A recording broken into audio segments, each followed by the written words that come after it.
Anxiety is all about, it is fear and survival. That's what it is in a nutshell. That's what anxiety is. Anxiety is when your radar system, your danger alarm system is going off. And God has designed it to where we have various radars that are on all the time, basically, unless you're blind or deaf and so forth. But most people have about five different senses going off all the time: hearing, sight, taste, touch. And there's always our brain saying, are we in danger? Are we okay? Are we okay? That's what anxiety is. It's a signal. Anxiety itself is not dangerous. It's a warning sign that we might be in danger. That's all that is. That's all it is. It's itself not. So you can't die from it. Anxiety can't hurt you. It can't harm you. There is no reason to be afraid of anxiety, but most people are. There's no reason to be afraid of anxiety, but most people are. Not only is our brain sending out signals that cause our heart to produce epinephrine and adrenaline and our body gets worked up, not only is our brain doing that subconsciously quickly, alarm goes off and all of a sudden my heart starts racing. And I realize, why is my heart racing? Oh, I didn't even notice the alarm. Because on a conscious level, I didn't even notice it, but my brain does on a subconscious level. So our brain's sending out radar signals. And on top of that, or in addition to that, our mind can also cause our brain to send out signals by the beliefs that we have. So one is automatic, like yawning or your heart beating, it's automatic. The other is not automatic, it's rational. It's a belief that we have about something. And that's why I finished up last week, is a belief. So the very top page of top three, beliefs chiefly come from our experiences. Like if I touch that red thing on the stove, that hurts. And I develop the belief that everything that's red is going to burn me. That's a belief. We also get beliefs from other people. Things our caretakers teach us, implicitly or explicitly. What you believe about things, I'm telling you, causes so much anxiety in your life. I would dare say that most of the anxiety you feel in life is not based on the experience you're having in the moment. It's not your brain, it's your belief system. Beliefs are overwhelmingly powerful. So our brain can send out those those chemicals in our body that says, am I in danger? Am I in danger? Our brain can do it automatically. And then our mind can do it based on what we believe. So that's why I'll go through in just a second. Then we choose behavior that reinforces the fear. So when we go to relief, we'll do both of those, the brain, body, and then the mind. There's two different things. Does that make sense at this point, what I'm saying? They both matter. They both matter. So again, one more time to those who are coming in, if you want another handout, it's the same handout from before. There's some in the back row back there. If you need a handout, go and get you one. Last week, in our presence, we covered this, but online it cut off because it's cut off an exact minute, and I knew that going into it, and that's okay. That repeated mental distress, you can also have biological issues and so forth. It can cause general disorders. Now, I cover these just briefly because I just want to make sure you're aware of them. Well, people who, I'm sorry, it's not funny. Well, it's kind of funny. People who suffer from anxiety hear this part and go, is that me? I know all of them. Oh my goodness, I have phobias and GAD and PAD. And so I just, they're just panic attack. If that's you, take a deep breath. Not everyone suffers from this. But anxiety disorders are the most common in our country, maybe around the world, but I don't know those studies. I know in the U.S. they're the most common. And these are the ones when I deal with people and counseling, particularly the top one, generalized anxiety disorders, just very common. And that's a generalized. I mean, generalized means there's nothing specific. It's a general sense of you're always looking for something to be afraid of, something that's got you afraid of something. Did I turn the oven off? Did I turn the iron off? What if someone's at home? What if someone broke in? What if I have cancer? What if I have this? What if I? It's just a constant dread, a low grade, like a low grade fever, but it's always there going on. There's always something to be afraid of. That's GAD. It's probably GAD, and women usually twice as much as men are likely to have it. There's handouts back there if you want them from last time, if you want them back there. Then that's the GAD. That's very common. Statistically speaking, there's probably at least one person right now in this room or a couple or watching online who do suffer from generalized anxiety disorder. Good news, there's therapy for that. There's always therapy for this stuff. Panic disorders are different. That's when you feel basically all of a sudden like you're about to die. There's a deep, profound, intense fear or panic. Now remember, I said all these have in common, and no one's really in danger, just you're afraid of it. But the panic is different from generalized. So generalized, think of it, if you had a 0 to 10 scale, generalized anxiety means you might stay at a 3 or 4 almost all the time. But a panic disorder is when you get to about 9 or 10. It's overwhelming. And if we have a panic disorder event, we call that a panic attack. And panic attacks are just extremely scary when they feel like your heart's going to explode, your head, and but it's just you're not going to. Your heart's not going to explode. You're not going to die, but you do feel that way. Again, women are twice as likely than men to have this, but it's pretty common. But look at the numbers alone. GAD is almost 7 million adults. Panic disorders, almost 6 million. Social anxiety disorder goes up. That's very common. So you have normal interactions that normal people have to go through. You're very scared of things like being judged, offending someone, embarrassed, being seen awkward. My own view is that most people who are really afraid of public speaking suffer probably from social anxiety disorder or a form of it.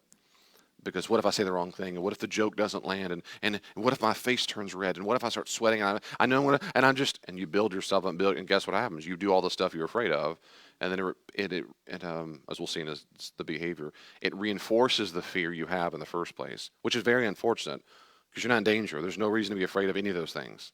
You're not in danger. Sweat doesn't make you in danger. I mean, your face turning red doesn't make you in danger. It didn't. If I said something awkward, who gives a rip? I mean, who cares? Who cares? No, kill him. Grab a stone or an axe and throw it the first time. I mean, it doesn't make any sense. It's because it's not rational. It's based on a deep fear, and that's social anxiety disorder. It's very common. Over 15 million adults in a month. That's a lot of people to me. That's a lot of people. And then phobias are particular panic things about individual things. That's over almost 20 million adults. Like, oh, I can't be near spiders, arachnophobia. I can't be near beautiful women, Venusrophobia. That's real. Clownophobia. Yeah, really. Sorry, Bonnie. It is. That's what people are scared of you, Bonnie. I just want you to know that. She's like, that explains? No one told me I was the cause of phobias. Now you know. It's true.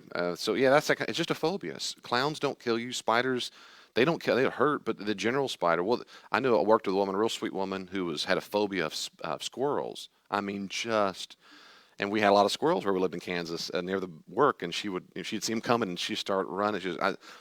I'll say her name was Lisa. I said, Lisa, what are you afraid of? They're just going to jump right on me. They're going to jump my face in my hair. And are they going to kill you? Well, probably. No, they're not going to. So being loving that we were, for Christmas, we bought her a stuffed squirrel and put it on us. She actually kind of liked that. She thought, that's cute. She said, because it's dead. It's not real, rather. It wasn't alive and dead. It just was fake. But those are phobias. You don't have to spend your rest of your life. You do not need, you mustn't not need to spend the rest of your life with these phobias, these disorders. You don't have to. If you want to, you can. Sharks are real. It's a great point. And when you're swimming with them by yourself and you're bleeding, you have reason to be anxious. That is a rational fear. That's not a disorder. That's a rational fear. Seeing a shark is not a rational fear. Seeing a shark and your heart racing and, oh my goodness, I'm seeing a shark. I like watching someone go on a roller coaster doesn't make me die. I'm watching it. That's your brain sending out signals for something. Am I in danger? And you go, yes, we are. Well, no, you're not. Like in reality, am I in danger by looking at a picture of a spider? No. And the fact that some of you go, yes, I am, means no, you're not. You're not in danger. If you stand on the stage right now and talk to everybody on the spot extemporaneous like I'm doing, all of a sudden you get in danger. No one's pulling up guns and going to shoot me if you stand on the stage. You're not in danger. So it's an irrational fear. If I'm swimming and my leg's hanging with blood and there's a shark, yep, I'd be nervous. Yep. And that's completely rational. You have a reason to be afraid. You have a reason to be afraid. If a car's about to run into me, my heart races, yep, that's my brain going, am I in danger? Yes, I am. Steer this way. That's very rational. That's not a disorder at all. Birds? Okay, birds another one. Birds are not a threat to you. They're not a threat to you. Yeah, that movie is, but not the. I'm going to move ahead. There's any question or comments about disorder? Yes, ma'am. Sorry. How do you overcome a phobia? Well, the nutshell answer is you need to go to therapy and counseling, but you do. There's no way like okay, in my opinion, I've never seen this happen. You just say, God, give me the strength and you're over it. You slowly, it's called desensitize you. We slowly put you in situations where we retrain your brain to not associate danger with that image. And the first place I start with a person is I get them in a real deep, relaxed state. deep, heavy, what I'll talk later on, breathing, real deep, fully relaxed. We'll have mental images of things that cause you to be very, very calm. And I'll slowly introduce things like, let's say it's spiders. I'll say the word spider. So you want to introduce these words and concepts where you're in a complete relaxed state. It trains your brain that it's not a danger. And as your heart goes up, we stay there for a while. It's called desensitization. You start from there, and then image. Eventually, you can show them pictures, you can show them videos, you can get a place where you can get near them. So being afraid of elevators, good. Being afraid of, you were locked in an elevator. Just repeating for the online because they can't hear you. So you're afraid of elevators. You've been locked in an elevator before, and here you make yourself go in the elevator. You do okay unless you're by yourself. That's fantastic that you do it anyway. That's fantastic. Right, but the key, you're still afraid. The key is, and this is the key, and we'll talk about a lot of keys, but one of the major keys is the goal is to make choices that the adult ego state wants to make, not based on irrational fear. The goal is not to feel anxiety. The goal is to not let anxiety make decisions for you. So it's irrelevant if you're scared the whole time you go down. You need to go in an elevator. If your brain goes, I'm fine, then go in the elevator. Well, I felt scared, but we still did it, didn't we? The goal is to make decisions based on rational thought, not make decisions based on irrational fears like, no, what if? No. Now, but David, I don't want to feel that way. Well, no one wants to feel that way. And you can go through therapy and desensitization to actually make sure the brain stops associating elevator with danger. There are steps you can take to help tremendously. You can start in small time. What I just said, relaxing. You can do things. You can go into small spaces like a cardboard box or a closet in a house and start. And I would work. The therapist can work with you deep breathing exercises and things you tell yourself because all it is, your brain's associated. It's kind of like an allergy. For whatever reason, our brain decides that thing, that pollen is somehow a danger to me. It's not, but the brain, and I can't retrain that part of the brain. I can retrain myself to think that I'm not in danger in an elevator. But the main success story is I still went down it. I'm serious about that.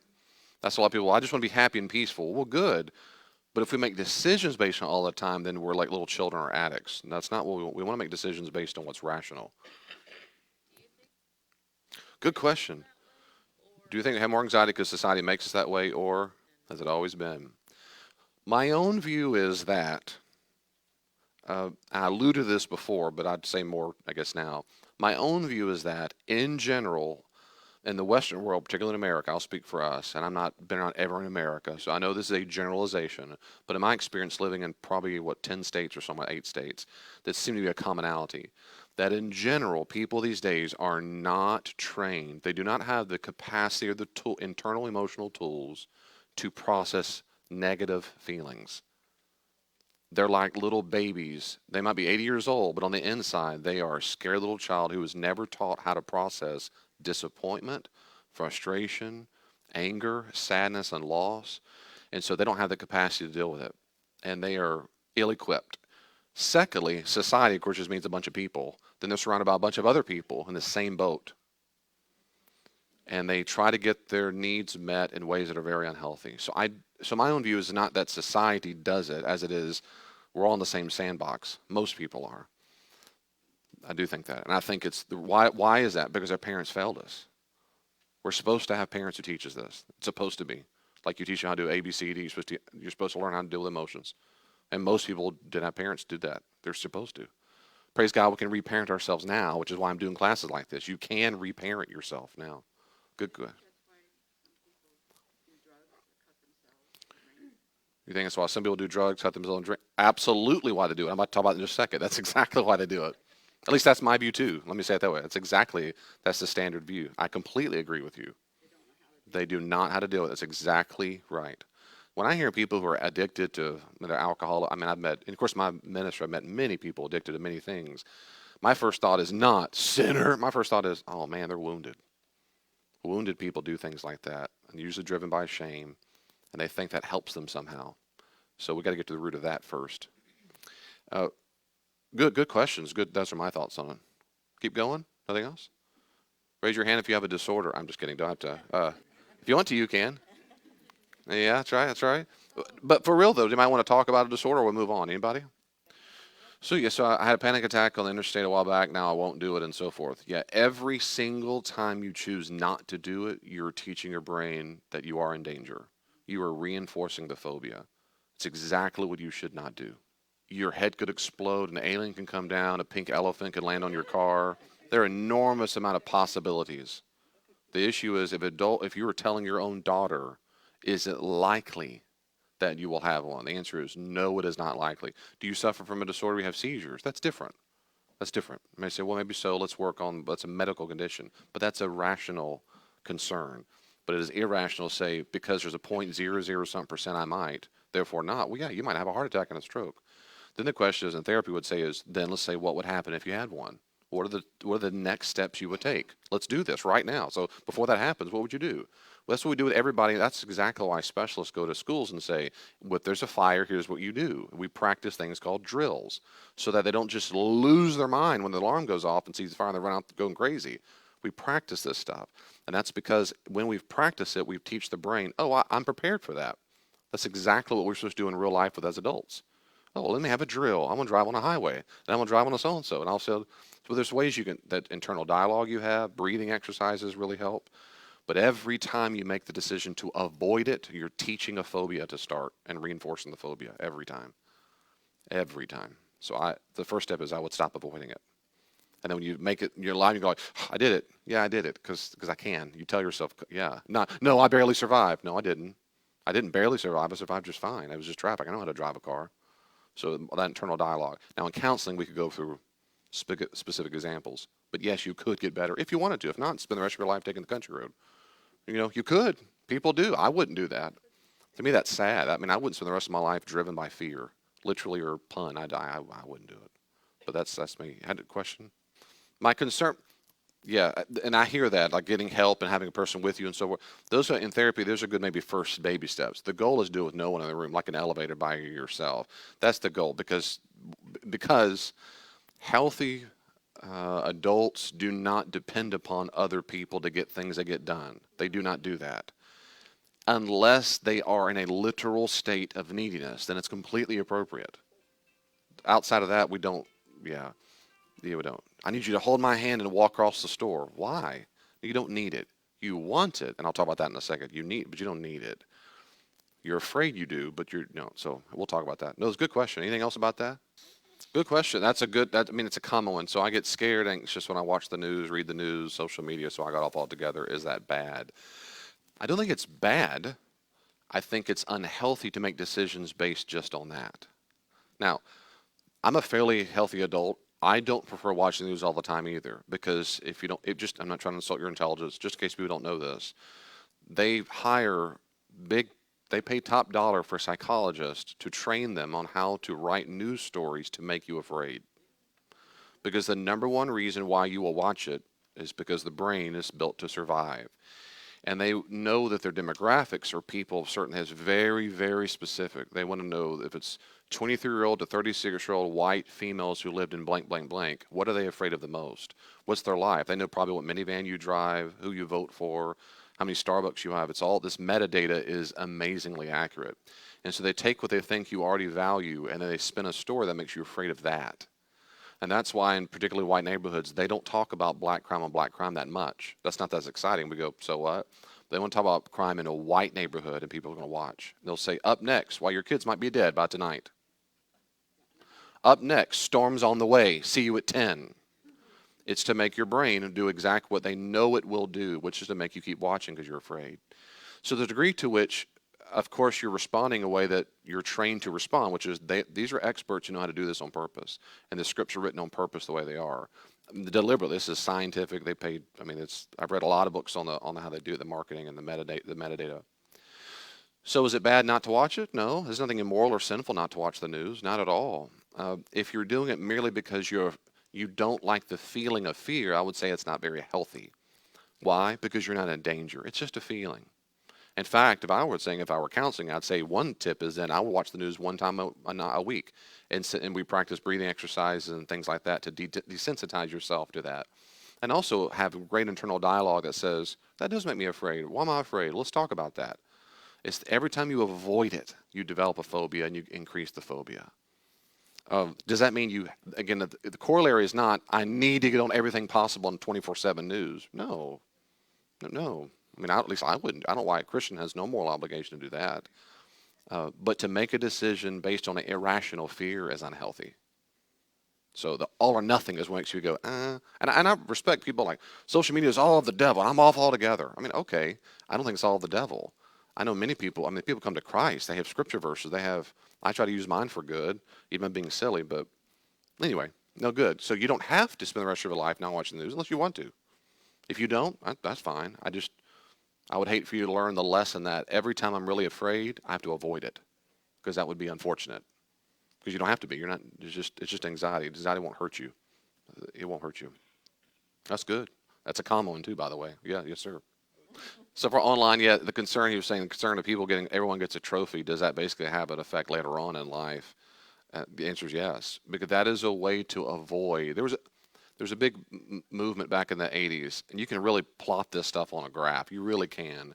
Back in the late 70s or early 80s, for the first time in American culture, most households had men and women in the workplace.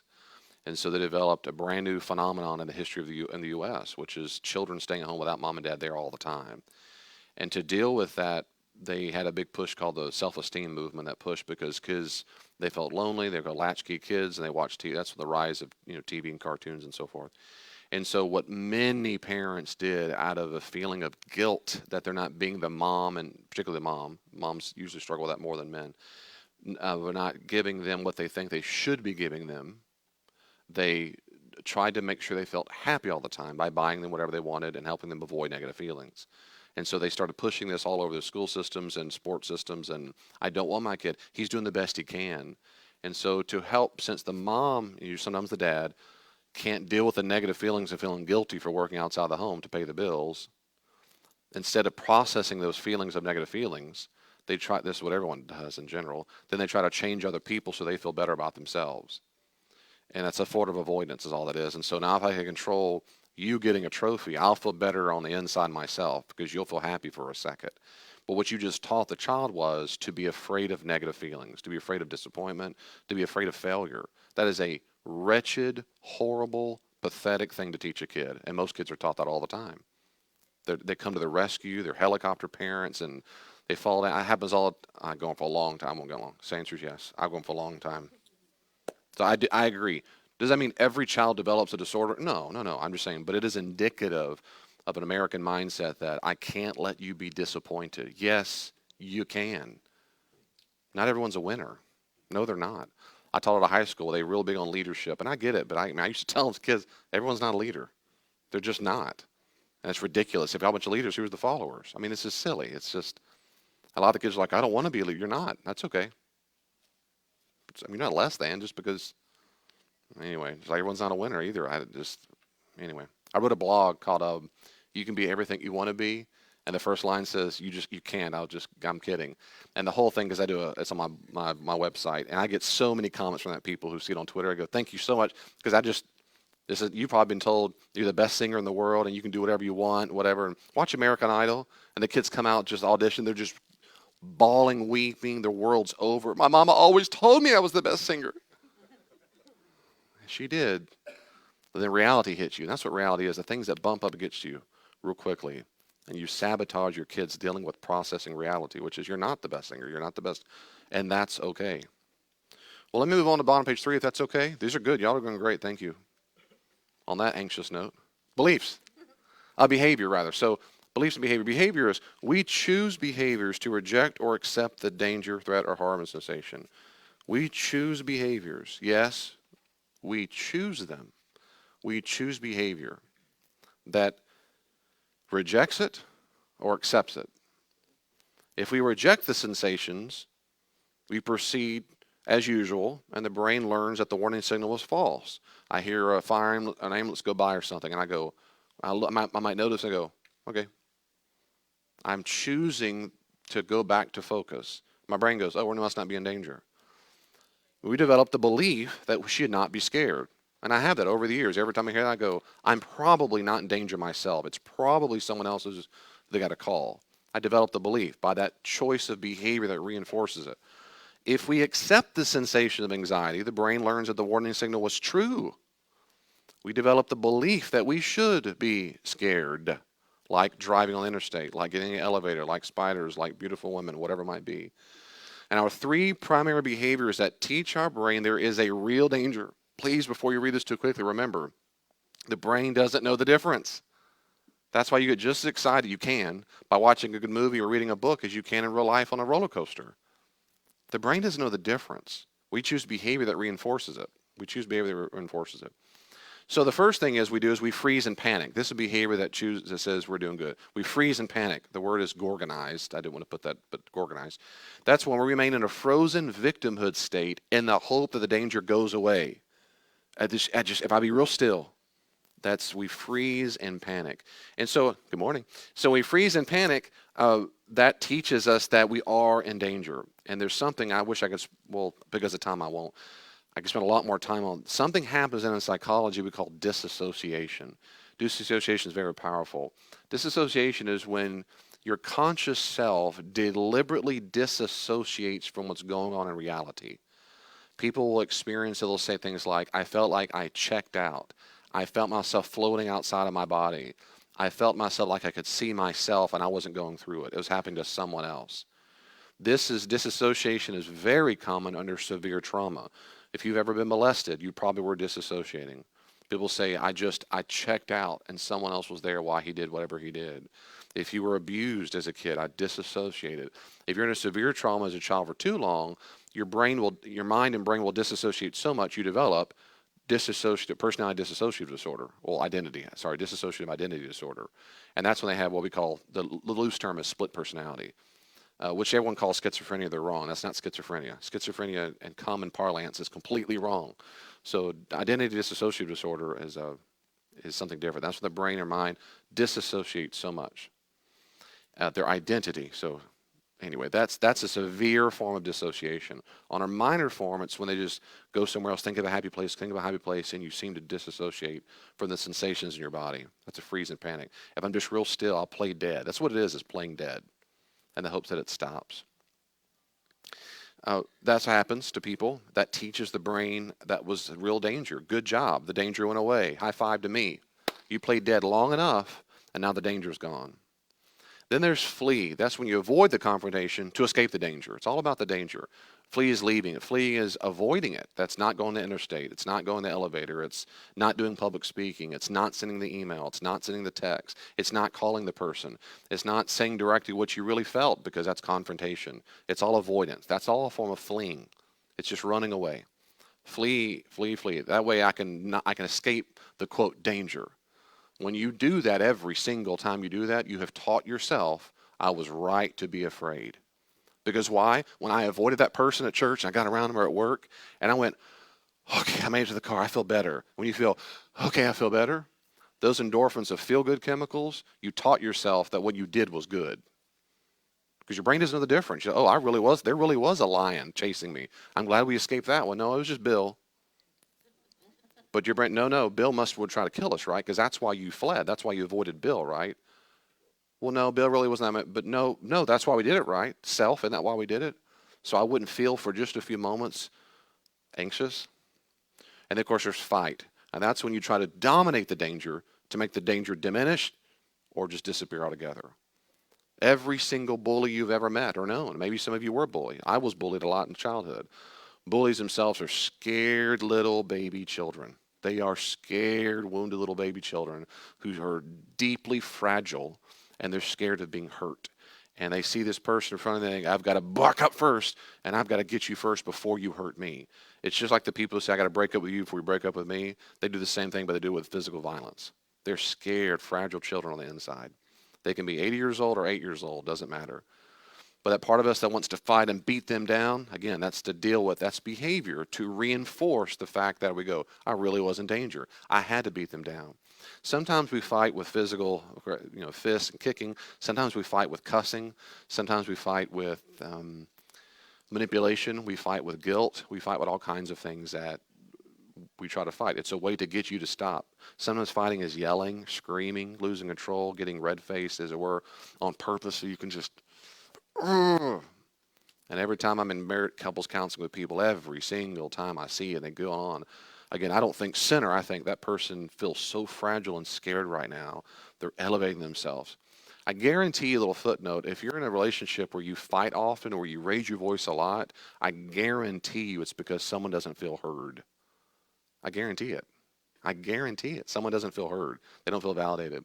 And so in those couples, I always work on communication for quite some time because that's why you're doing it. At least you're scared. So there are three major things we do to reinforce that we are in danger. We freeze and panic and maybe even disassociate.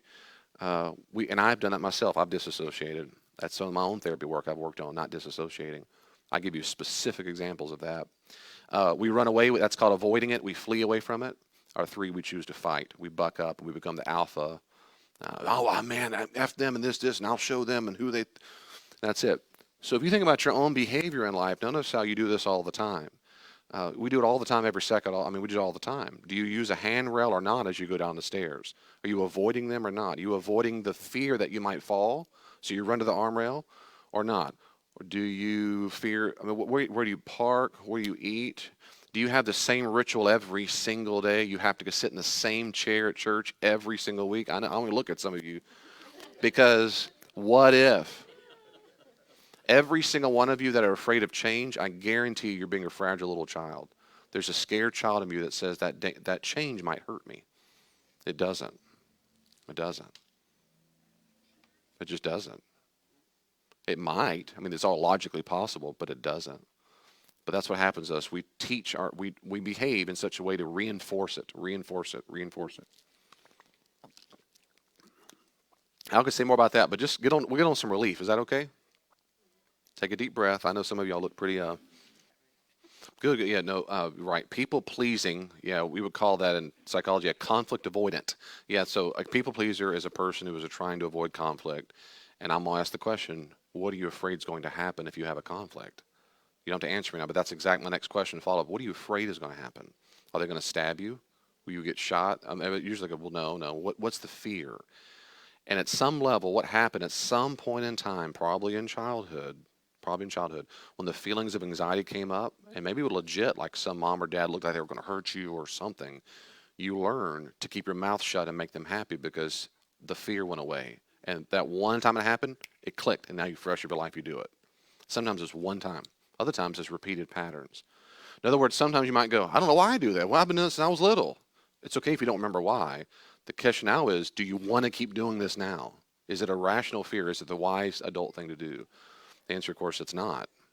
The first one was silent treatment. Yeah, some people interpret silence as the silent treatment, like you're punishing me. But my view is that a person, particularly if they're upset, it's wise to keep their mouth shut if they're going to say something that they'll regret or is not Christian. We want to be kind and loving every second all the time. If we find ourselves more tempted not to be that while we're worked up, then keep your mouth shut. Take a break. I tell couples all the time, is it okay to take a break? Take a break. Say, we'll come back and talk. But the key is say, we'll talk in a minute. Let me deep breathe. Let me take some moment.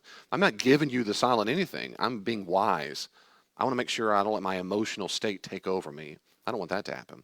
So that's one thing. Some people go, they're just being quiet to punish me. No, in that case, you're being wise. And so, but you can talk about that. If a person's doing it to punish, you trying to do it what? Give yourself 24 hours. You know you, basically, right? Certainly more than I do. So if it takes you 24 hours, okay. I tell people, make sure what needs to come out of our mouth and our behavior is Christ-like. And if it takes you that long to calm down, then calm down. Really. Now, some people do the, quote, quiet treatment and silent treatment in order to punish them. And that's a way to have that person come chase you. So, and what they want, when they're doing that, and I'll talk about later on, not this week, probably next week, is what in that moment they're in a child ego state who really wants to be assured they're loved and safe. And the way they're trying to get that need met is by behaving in such a way that hopefully the other person responds like a nurturing parent and chases me. And when they chase me, I feel safer. So the best thing to do about a person to give a silent treatment is don't chase them. It'll make them mad. That's not why you do it. It just means I'm not doing the dance. We're not playing this game. I'm not your parent. So if you want to take some time, fine, but I won't let that be a manipulatory tool on me. I won't let that happen. That's what you're trying to do, But I choose not to let that happen. It just means you're wounded and immature is what that means. And when you calm down or grow up, we'll talk about it. But we need to talk about communication. I've done that with people, couples, and sometimes in my own marriage, we've talked about how to talk. No, we're not doing this. That pattern ain't going to work. And if I'm wrong too, that's fine. But this dynamic ain't going to work. And I'm not spending the rest of my marriage like this. That's not going to happen. And I mean it. Like, it's not like we need to work on it. It means now, right now, this is getting solved and getting fixed. And if we can't solve it right now, we're going to read every book possible and go to every therapist possible until it's solved, because I did not sign up to this. And I'm in this together, but I'm not doing that. Ever. But if I reinforce it by running after you because you're silent treatment, the dance starts all over. It teaches them that's what's supposed to happen. It's not healthy. That's more than you ask, but that is what I would, minimal. So praise God, that can be redeemed. You don't have to be. But listen, it's very wise of you. It's very wise to say what you said, a lot of things, which is one thing is, my mom did that. It's very wise to recognize where it came from, usually, because it really helps us on a psychological level distance ourselves from that other person.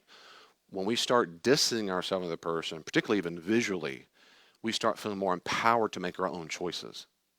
Because in that moment, you are channeling your mom. You are being your mom. Sometimes we want to be our mom. Fantastic. When she's like Jesus, do everything she ever did. When it's not, you go, that was her deal. That was her wounds. That's not my wounds. And she had a wounded past.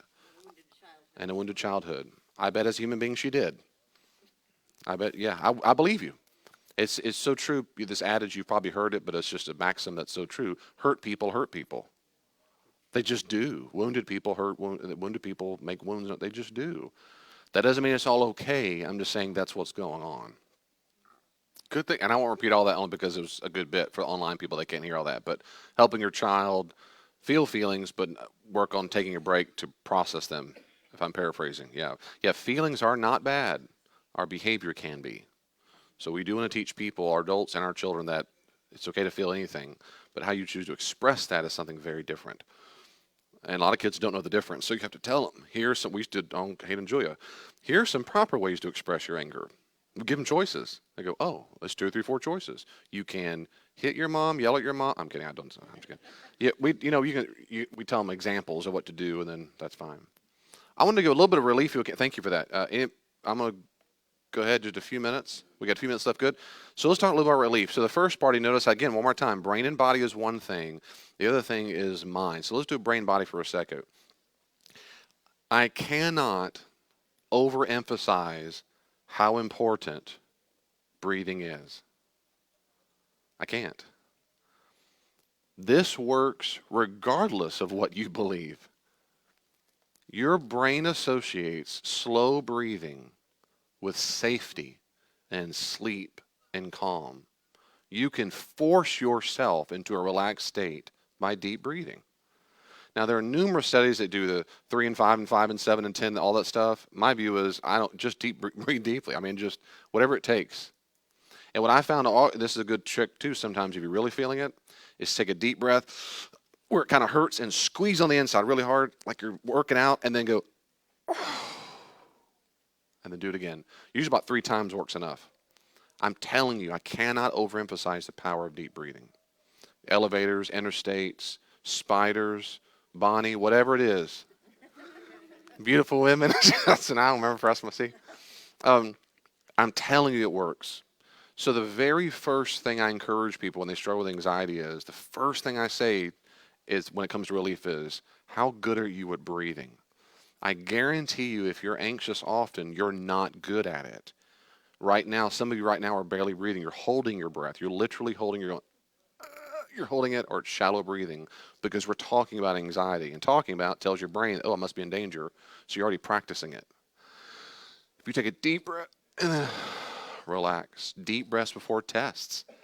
Deep breaths before that conversation you're nervous about. Deep breaths before going to the interstate. Deep breaths before that conversation you're afraid to have.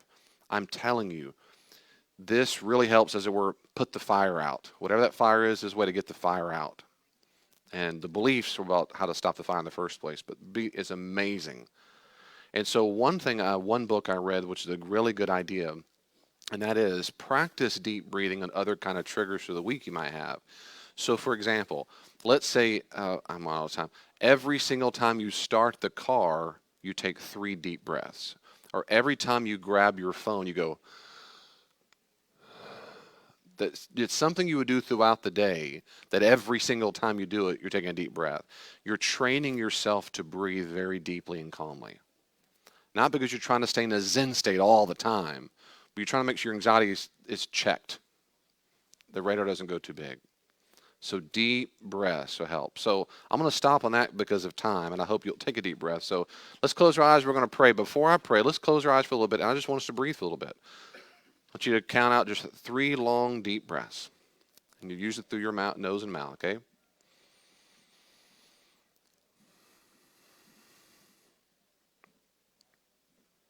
Lord Jesus, thank you for giving us the capacity to grow up and be healed and be whole.